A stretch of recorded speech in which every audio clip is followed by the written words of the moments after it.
C'est un pile ou face et on ne sait pas de quel côté retombera la précieuse livre sterling. Pour les uns, sortir de l'Europe redonnera de l'éclat au Royaume-Uni. Pour d'autres, un Brexit verra fondre des nuages bien noirs sur Londres. Aujourd'hui, la bataille a commencé avec les premiers tractages dans chaque camp. Les partisans d'un divorce abordent les Londoniens avec une équation choc.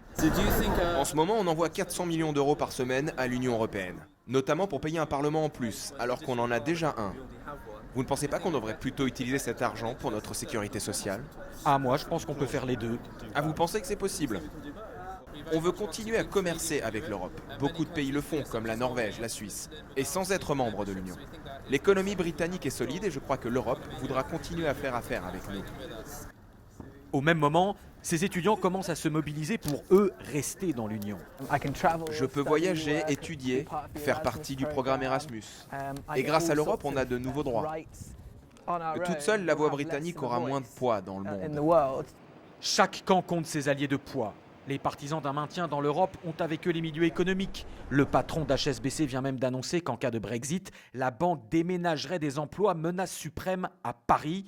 Et le prince William lui-même, officiellement censé rester neutre, a fait cette étonnante annonce à peine voilée.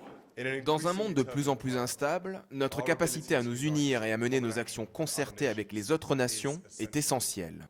Les partisans du Brexit, eux, veulent croire que Boris Johnson, le fantasque mais eurosceptique maire de Londres, vienne les épauler.